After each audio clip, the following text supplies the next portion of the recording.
What's up everyone, my name is Gothix and welcome back to my channel. For today's video, I'm going to be reacting to a new documentary from Vice.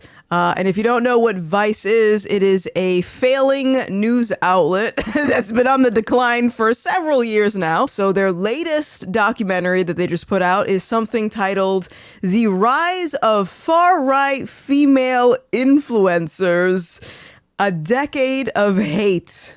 Oh, I just can't wait. It's probably something so good, so profound. Can't wait to watch this mess. All right, so buckle up, ladies and gents, and let's get into this. Hey guys, really quick. This is actually the following day after I was done reacting to this documentary. I'm saying that very loosely, but I thought it was important to provide a little bit more context for you to keep in mind as you're watching this dumpster fire of a movie. And that is, whenever you hear these people refer to women on the right as far right, what they're actually describing is anyone who opposes an agenda of the political left. Doesn't matter what it is. If you oppose the political left, you are considered far right. Which is quite fascinating to me because whenever I have criticisms about the political left, you'll always get these people that step in and say, hold on. All right, there's the far left and then there's the regular left. But for some reason, whenever there's criticisms about the right, apparently Nazis and Trump supporters are the exact same thing. So keep that in mind. Doesn't matter what the agenda is of the left. If you oppose it, you are far right. Okay, let's get on with the show, whatever this mess is. Enjoy.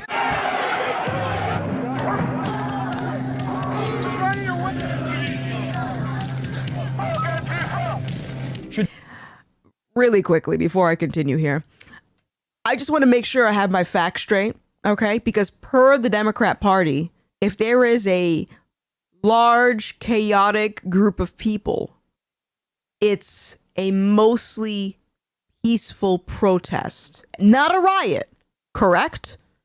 Okay, so now that I have that right, in the compilation that we're seeing here of mostly peaceful protests, I'm wondering why Vice is including images of stomping on Black Lives Matter signs as a way to illustrate people being on the far right. Why is it that if I reject Black Lives Matter, it is suggested that I am far right? Are you saying that anyone who rejects communism, an ideology that has led to millions and millions of people dying, are you saying that that is a far right position to hold? Because that's what Black Lives Matter is, if you were actually paying attention. Black Lives Matter is a Marxist organization. The founders admitted they were trained Marxists. Again, Marxism comes from Karl Marx. His ideas led to a bunch of people dying and continue to lead to people dying. Just ask the Communist Party of China. So are you saying that not bowing down to a communist revolution is far right? What? Why would Vice say that? It's almost as if oh, that's interesting. The naked communist, rule number 20, infiltrate the press, and rule number 21, gain control of key positions in radio, TV, and motion pictures. It's almost as if Vice is owned by people that want to socially engineer society into being obedient to what this communist regime wants. It's oh man. And by the way, if you still support Black Lives Matter, I have to assume you're either ignorant or stupid. All right? Everyone is ignorant. It takes you going above and beyond your perception to actually research stuff and use your brain to form a conclusion. But once you have that information, and there has been a lot of information about BLM, once you have that, now you're just stupid.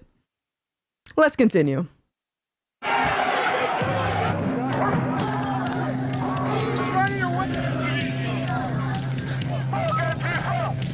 Traditionally, the far right has been a male-dominated and often openly misogynistic space. Feminism is cancer. Thank you very much. But in recent years, at least on the surface, something has changed. At its core, feminism is ideological poison. Across Yes, it is. I don't know anything about this Milo Yiannopoulos. I don't know his name. It's a long name. But feminism, on the surface, just like any social justice cause, on the surface, it looks like something appealing. It looks like something righteous. It looks like something that people will want to be involved in because they're helping someone. That's not what it is. Feminism is not about women's rights. Feminism is about weaponizing women to push Marxism, to push communism, just like Black Lives Matter, just like trans rights, any social justice cause you can think of. I promise you, it is not what it's advertised as. It's something entirely different. It's a ticking time bomb. It's a Trojan horse. Feminism is cancer. That doesn't make me misogynistic. That makes me a reasonable, logical human being. women have emerged as key figures in far-right movements, playing a central role in softening the image and broadening the appeal of extremist politics. They are absolutely crucial to spreading the ideology, but they are also crucial to spreading the ideology with a smile and making it seem palatable. It was women. You can say, bruh. You can say that about literally every buffoon on mainstream television that is parroting Marxist ideas. Anyone that sits there with a smiling face and talks about whiteness and white supremacy and fascists and Nazis and all that stuff, what do you think they're doing? They are very instrumental in pushing that narrative. So again, I recommend people pick up books like The Naked Communist, pick up books like Rules for Radicals, pick up books like Color, Communism, and Common Sense to understand how these lunatics work. It's not surprising to me that a lot of people blindly supported Biden because he was smiling and he said nice things. It's not surprising to me at all. And that's the result of people thinking emotionally instead of with logic. So the logical people, the ones that didn't vote for him, are apparently far right. Why? Because I use my brain? I use my brain and I am far right? Excuse me? Across the US and Europe, a new generation of female social media personalities are emerging as figureheads of far-right movements. Really quick. Let's put a bet on this video right now. They're not going to show a single black person. Okay? There's going to be no Negroes in this video. I wonder why. It might hurt their narrative that far right is synonymous with racist white people. Let's see if I'm right. If you get permanently banned on Twitter like I was, do not start a new Twitter account. You'll just build up your platform again and get kicked off again. Just move to Gab and Minds. In Italy, the far-right politician Giorgia Meloni has just made history. Tonight, Italy is preparing for its first ever female prime minister. In France, Marine Le Pen, head of the far-right National Rally, has established herself as the leading rival to President Emmanuel Macron. Le Pen is known for her far-right stances, like restricting immigration. It is a far-right principle to restrict immigration. Why? That's not racist or far-right. That's logical. Women on the far right have emerged as major social media presences, becoming leading influencers of the radical right. I blame feminism for the reaction to what's going on and for the perpetuation of what's going on and why this migration, this mass migration into Europe has gotten so bad. Lana Locktiff made her name spreading racist and anti-Semitic conspiracy theories through the white supremacist media channel she runs with her husband. Let me run through a few other European classics coming out that replace the main white character. Locktiff has been clear about the So hold on a second. So having criticism about Hollywood changing a pre-existing character's race, sexuality, gender is apparently a far-right position? Because I definitely don't like the fact that they have Little Mermaid and they're gonna take her and make her black. First of all, we all know that black people can't swim, right? But here's another thing that these dum-dums don't realize is that what they're actually doing is facilitating what's known as the Streisand effect, or what I like to call the circle of insanity, is where people complain about a certain individual and their opinions, and they complain so much that they end up promoting that person. Because the best way to make someone disappear is to not give them any attention. Pretend they're not there. Stop feeding the algorithm. Stop promoting them. But these people don't get it. And I think it's hilarious. But let's continue on. Unique roles she believes women should and should not play within far-right movements. Although I think women are too emotional for leading roles in politics, this is the time for female nationalists to be loud. Why? Men. Women have a special power to inspire and motivate men. If this, traditionally attractive woman with blonde hair and, a red lip, it somehow it's supposed to seem less odious when they talk about, white superiority, but it's about putting a certain veneer. It's also absolutely about recruitment. Yes, it's certainly true that the presence of women kind of humanizes and also almost justifies a movement. Yeah, it makes it softer to hear. It's easier for people to hear a hard message when it's a soft, good-looking woman saying it. It's just showing the ways in which the irony of suggesting that far-right women are instrumental to provide a softer look and approach and to help bring people into a movement when the political left is literally doing the exact same thing. Why, hello, it is me again. As I was editing this video, I decided to do a quick search online, Democrats wearing red lipstick, because according to these folks at Vice, red lipstick is synonymous with far right. And lo and behold, apparently AOC is far right. So I didn't make the rules. This is what Vice said. Also, what are they suggesting by stating that the far right likes to promote traditional beauty standards? Like, I don't consider myself far right. And I also don't think that a shaved head and a nose piercing and tattoos are traditional by any means. That being said, if we're going to go with this definition, then what does the far left like to promote in terms of beauty? Women with beards? Morbid obesity? Please enlighten me. Like, what exactly is the far left's definition of beauty? I would love to know. Which, there's actually more similarity, between, what the far right believes and what mainstream conservatives believe, I think is really crucial. There's one key demographic in particular to whom female far-right influencers appear to have a special appeal.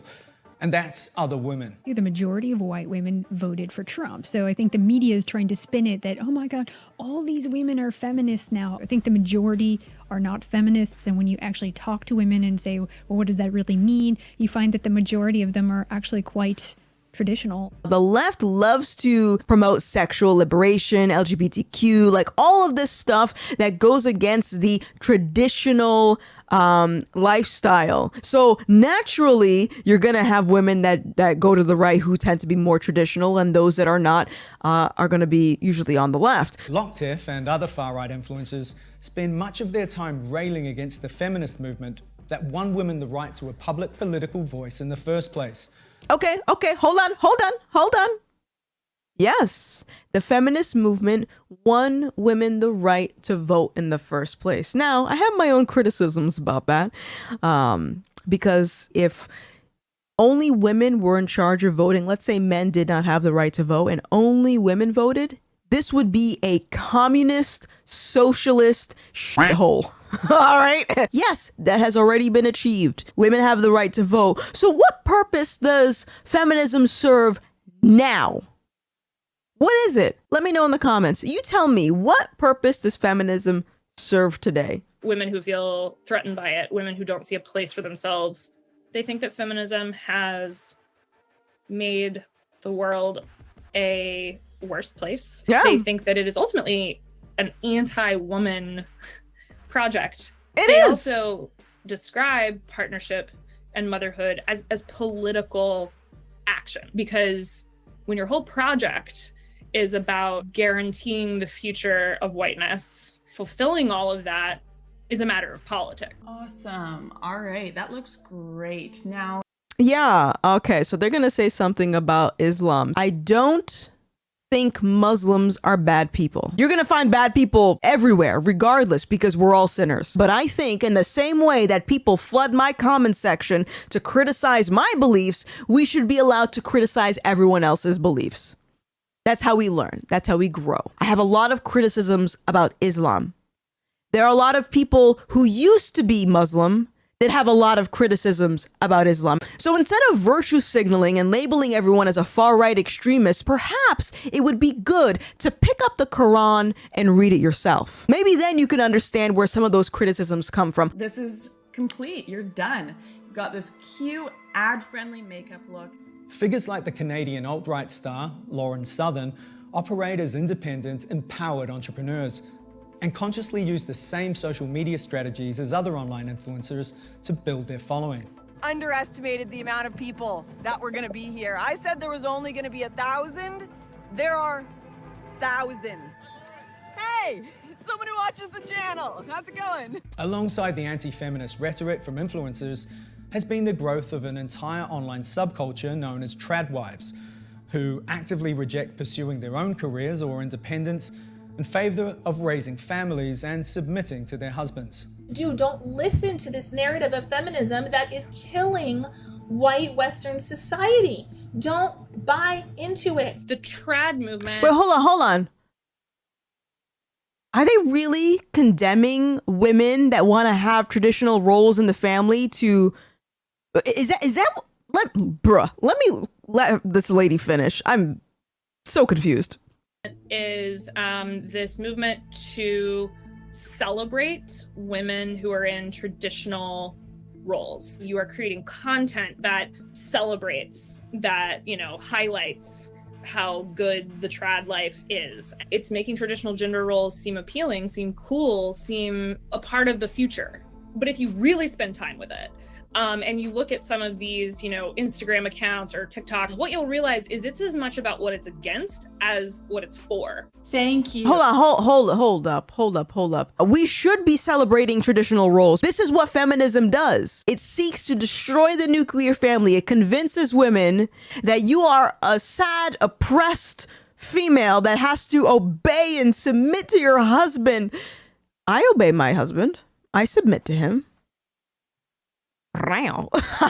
One of the things that I enjoy doing, I guess it's kind of a hobby of mine, is I like watching old video footage and looking at old photos from back in the day, like 40s, 50s, 60s. And whenever I'm in the comments section, I'll always see a bunch of angry women claiming that back then housewives were miserable. And even though they're smiling in these photos, it's just a front. They're putting on an act because they were subjected to all of this oppression. And I don't think that's the reality at all. I think by and large, women were very happy in traditional roles. I think what the reality is that a lot of these women saying these things are so miserable in their lives today that they can't fathom what it's like to have a traditional family. Because let's be real, what are most women doing these days? Hookup culture, OnlyFans, one-night stands, partying, getting drunk, getting high, and then killing your baby when you're done with your sexual escapades. Yeah, I'd be miserable too if I lived like that. Thank you for not being ashamed to be traditional, to be Christian, to be conservative, and to be white. I'm feminine, not feminist, right? And so seeding these ideas that, you want to be like me, look how great my life is, children love me, men love me, like, look how celebrated I am in comparison to. Listen to how this woman is talking. She's suggesting that anyone that wants to live a traditional role and have a traditional family is doing it for attention. It actually doesn't make sense to say that. Because if you're living a more traditional role, your focus is on your family, not what anyone else has to say. right? You'll start to see the ways in which being trad is also about being anti something, not just pro-tradition, but anti-progress. No role. So she said trad, which is, what does she call it? Traditional role. I don't know what the A stands for, but trad, okay? Traditional women's roles is basically what she's talking about. And this tends to be more of an anti-something, including being anti-progress. All right, let's unpack that. I am anti-sex before marriage. I am anti-sleeping around with a bunch of people. I am anti-OnlyFans, porn in general. I'm anti-porn. I'm anti-aborting your baby once you find out you're pregnant. So, per her definition, her explanation, I am anti-progress. Tell me, what is progressive about behavior that contributes to the degradation of the nuclear family? What is progressive about that? Role could be more important in the far right than being someone who is willing to uphold a society of traditional gender roles and to have children and raise children within that society. In Europe, two examples stand out of female politicians leading far-right parties to mainstream acceptance. In France, Marine Le Pen took over her father's far-right anti-immigration party in 2011 and immediately set about trying to soften its hardline image, taking it from the margins to become a major opposition party. Je contrôlerai l'immigration et rétablirai la sécurité pour tous. Far-right movements and parties, first of all, are highly strategic, and secondly, are highly opportunistic. Women are essentially a tool to that end. Women are seen as having a better entree into that process of detoxification. So was this true when AOC became a politician?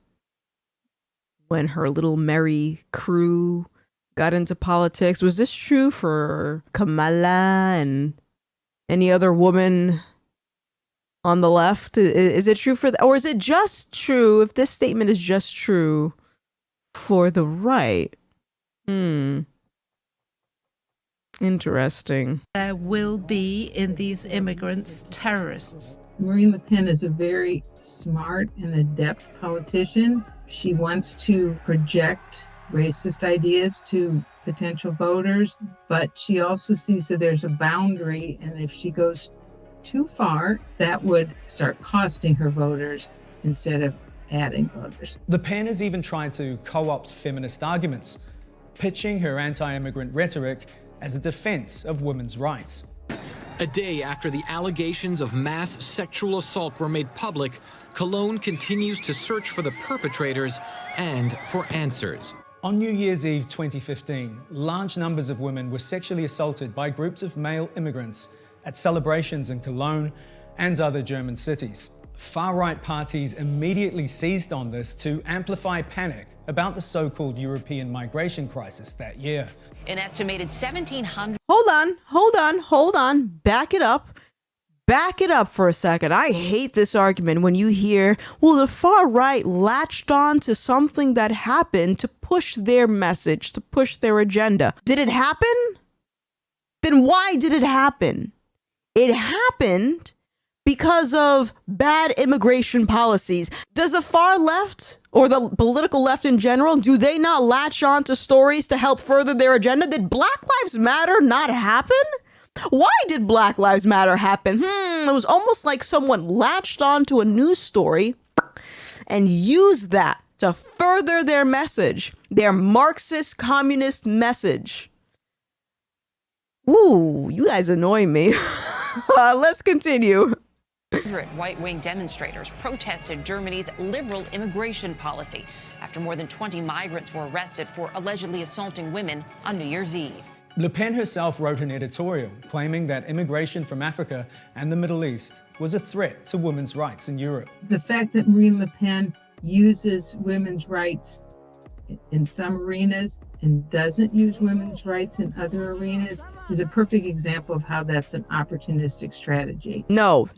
Ooh. This is very similar to what's been happening in America with defund the police. Remember during Black Lives Matter, everyone was talking about defund the police, right? The same people who were screaming that, the same politicians on their microphone and on TV that were saying, we need to defund the police, lived where? Predominantly white neighborhoods in gated communities with their own personal security. But defund the police for you peasants. You faced some criticism in recent weeks over your push to defund the police. Campaign records show that you spent roughly $70,000 on private security, and some critics say that move is hypocritical. What's your response to those critics? They would rather I die? You would rather me die? Is that what you want to see? You want to see me die? So the people in these countries that are saying, okay, let's let everyone in, let's let everyone into the country, and even though there's a rise in sexual assault cases, where do you think they live? You think they live with the common folk? Or do you think they live in gated communities with their own security? What you can see in this Vice documentary is they are trying to paint people who are trying to push for law and order as right-wing. It's a tool to say, I want to attack ethnic minorities. I'm going to attack them using this tool. In Italy, there's been a similar Bruh, this woman is aggravating me. This is what communists do. This is exactly what they do. Is they're not providing the full context. They're saying, oh, you're just trying to oppress ethnic minorities. You're trying to target them. If you are allowing people to come into your country from a certain location and the men that come in from that location are sexually assaulting your women, that is a valid reason to provide criticism about those immigration policies. In Italy, there's been a similar process of female-led detoxification, with Giorgia Meloni leading the far-right Brothers of Italy, which has roots in Italian fascism, to become the largest party in parliament. Moi, je crois que Mussolini, c'était un bon politicien. I am very cautious to write someone off entirely based on a 5-second clip, okay? As we saw with how CNN would take statements that Trump would say and would conveniently splice them up to suggest that he was saying something entirely different. So I'm not going to really comment on this clip right here, but what I will say is that it's so interesting how we're going to criticize the far right for statements such as, I think Mussolini was a good president, when we have a lot of people on the political left who think Mao was a good leader, who think Karl Marx was a good philosopher. The 45-year-old firebrand insists she's no fascist, just a proud conservative and nationalist. And unlike Marine Le Pen, Giorgia Meloni doesn't use feminism in order to gain votes. I see the woke ideology. Will we surrender in front of this? In fact, she openly rails against modern feminism, instead championing so-called traditional family and gender roles, despite herself having faced the stigma of being an unwed mother. No. I hate when people do this crap. Let me rewind really quick because I just want to make sure I get the full image of what this guy is trying to say. So-called traditional family and gender roles, despite herself having faced the stigma of being an unwed mother. Sí a la familia natural. No a los lobby LGBT. If you are an unwed mother promoting the nuclear family, promoting the idea of a husband and wife coming together to raise that child, sure, it could look hypocritical, but you don't need to be a married mother to know that having that type of structure is better than being a single parent. Sure, we can say it seems that she's a hypocrite, but is she wrong? Is she wrong? Virtually all far-right politicians, extremely contradictory. Some parts of feminism work for her as a politician. At the same time, absolutely interested in using anti-LGBT, anti-women's rights, anti-welfare for immigrant rights rhetoric when it suits her. Very important to realize that women are not politically a monolith now or in history. Let me explain something, okay, in case no one's seeing the connection here. You cannot have feminism protect women in the same room with trans women are women. You can't, on the one hand, be upset that women are getting sexually assaulted, but on the other hand, be okay with women getting sexually assaulted by men masquerading around as women. That's the result of trans rights and trans policies and allowing biological men to go into women's spaces. These two ideologies, they don't work. It cancels each other out. Do you get what I'm saying? Hello? And as far as utilizing things when it's convenient for you, I mean, unless you're living under a rock, this is pretty common with what the political left does all the time. If we have blinders on that make us think that far right is a man's terrain and progressive politics is a women's terrain. And guess what? Now we're pissed. And we have very good reason to be pissed. And I hope you're not twisting this for your liberal media. Influencers use the platforms won for them by feminists. As long as they keep pulling in votes and online clicks, no one on the far right is going to get too hung up on these hypocrisies. Okay, all right, everyone. So, what did we learn? There are no black women on the far right. Not a single one. Give me money. I won the bet. I win. Gimme. All right, so that's going to be it for this video. I hope you guys enjoyed it. If you did, give it a like and hit that subscribe button. And don't forget to check out my latest merch from No System. Click the link in the description below, and I will see you next time. Goodbye. Thanks for watching. If you want to keep my grift going, consider picking up some official merch by visiting nosysnos.com/Gothix or joining my locals community at gothix.locals.com for more content. As always, you can help amplify my message by giving this video a thumbs up and by sharing it online with your friends. Until next time.